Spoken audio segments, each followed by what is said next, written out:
Kanadu, Spojené štáty alebo Slovensko. Teraz príležitosť, ktorej sa ocitol Hudáček. Hudáček príležitosti, Havard nevie, kde je, puk ešte tam dôrazne pracoval aj Dominik Graňák. Vedieme 1-0 nad Američanmi. Michal Hanzuš, Radivojevič ide do prečíslenia, ukazuje sa mu tam Sekera na opačnej strane. Radivojevič, gól!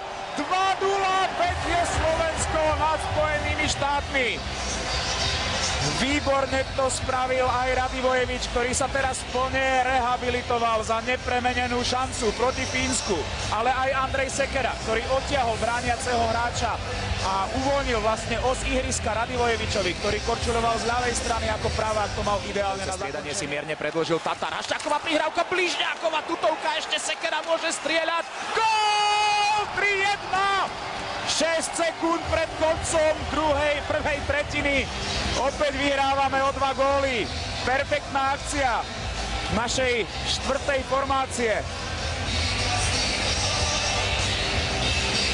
Andrej Sekera a jeho prvý gól na majstrovstvách sveta v jeho 20. zápase na šampionáte. A hneď aj hudba je naša. No, od začiatku ju hrajú. V Hartwall Arene. Keď nám hokejový boh dopraje góly, tak nám aj režia v Hartwall Arene dopraje, nech Bože dá. Strela síce bola tečovaná, Ryan sa ukázal ako veľmi dobrý hráč pred bránkoviskom. Obrovské emócie aj Tomáš Kopecký, aj Branko Radivojevič. Je veľmi dobré, že všetci hráči... Ešte 40 sekúnd potrebuje vydržať slovenský tím. Gól! Ďuro Mikuš rozhoduje!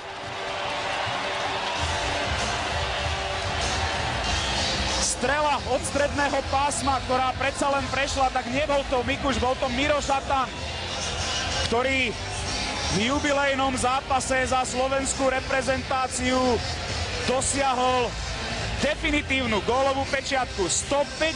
zápas hrá za náš tím a v ňom sa mu podarilo skórovať už 77. krát.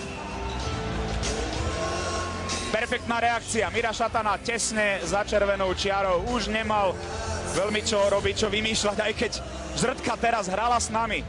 Oproti tomu predchádzajúcemu prípadu. Opäť osvedčil svoje skúsenosti. Najprv sa neukvapil, nesnažil sa spoza červenej čiary ohroziť prázdnu bránu. Nesmierne emotívny zápas.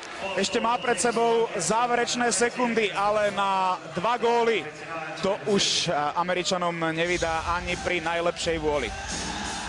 Tu je Miroslav Šatan. 66. zápas na majstrovstvách sveta a 32. gól. Neuveriteľná gólová úspešnosť. S číslom 84, ten je aj teraz na ľadovej ploche, ale musí čeliť nášmu útoku. Puk má Bartovič, ktorému prihral Bližňák. Gól! 1-0, Milan Bartovič otvára skóre. Perfektné, čo predviedli hráči našej štvrtej formácie. Už neraz dokázali na šampionáte skórovať, ale toto je azda ich najdôležitejší gól v doterajšom priebehu turnaja. Milan Bartovič sa presadil na týchto majstrovstvách sveta druhýkrát.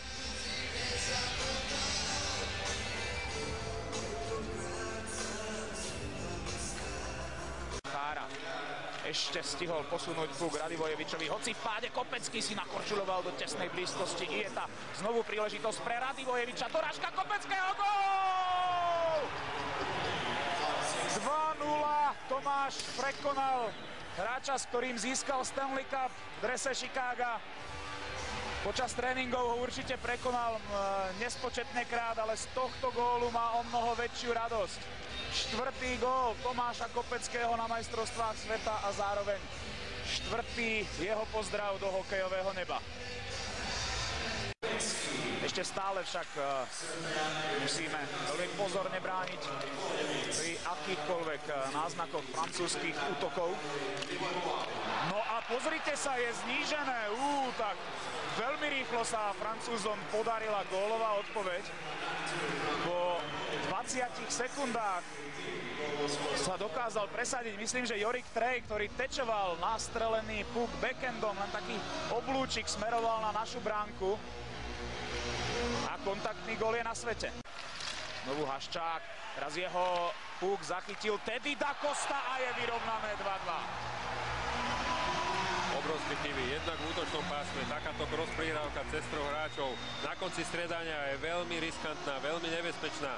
Hra sa dostala do našeho obranného pásma a znovu prihrávka, chrbtom otočený hráč do hry, backendom prihrávka na os, takisto na konci stredania.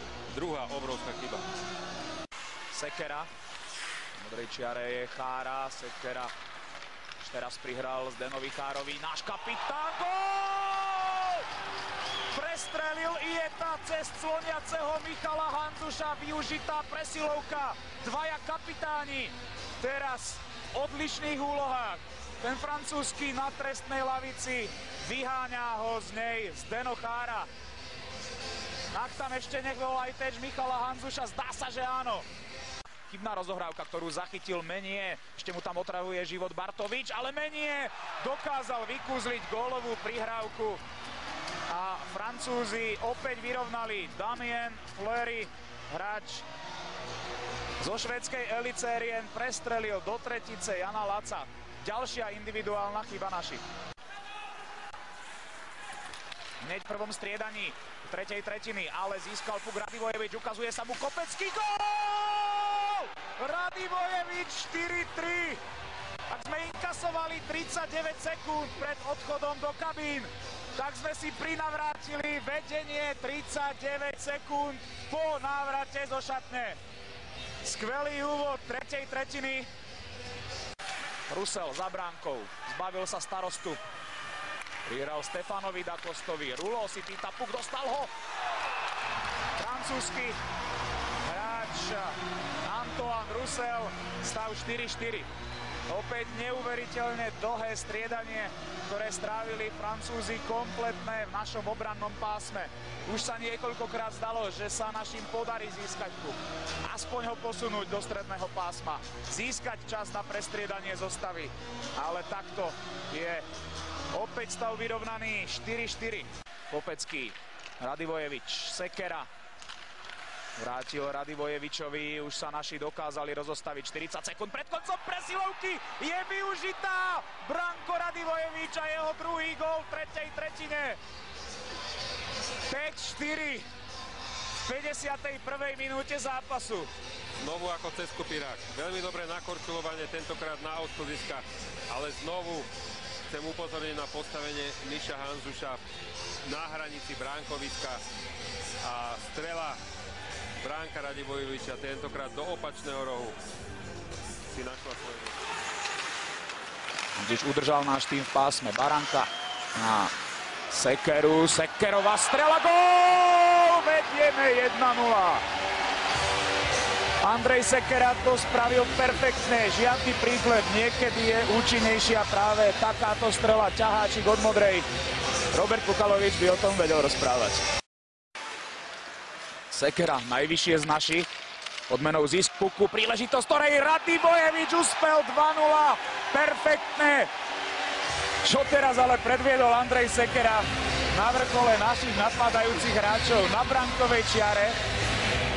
No a aj trošku si to tam odnieslo plexisklo. Mám taký dojem, že ale mala hra byť prerušená, že to bolo práve po tom predchádzajúcom ataku dvojice Bielorusov na nášho útočníka. Tatar, Mikuš, Miklíková strela, ešte backendový pokus, 3-0. Miklík to spravil parádne. Opakovaný strelecký pokus pomedzi Kovalové betóny. Vyhrávame 3-0. V priebehu 2 minút sme zvýšili naše vedenie.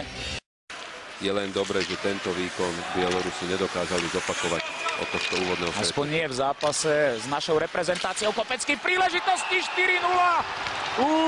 Tretina snov, ktorá sa ešte nekončí. Nádhera, chlapci. A sme zvedaví, dokedy Koval ostane v bránke. Či si to vypije až do konca. Prvým šampionátovým gólom namosaný Miklík. Mikuš 5-0. Chlapci, nech sa páči. Krásna kombinácia, takto to má vyzerať. A nech Bože dá, môžeme počúvať do nekonečná, dookola s radosťou. Už tie slová háda bude poznať aj Koval. Hokejový urakán. Zoberieme na vedomie, že sa odohralo 7 minút. Náš tým strelil 4 góly. Neuveriteľná strelecká produktivita. Sergej Kosticin vyhral Andrejovi, ktorý vypálil a Kaľužný znižuje 1-5. A vyháňa Dominika Graňáka z trestnej lavice. Predsa len ešte záblesk bieloruskej radosti. Využitá presilovka na strane nášho súpera.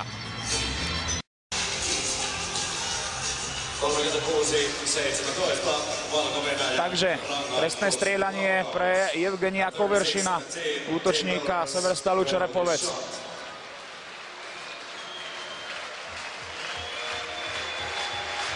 Koveršin môže dosiahnuť svoj 3. gól na týchto majstrovstvách sveta, ale my mu ho doprajeme v nejakom inom zápase radšej.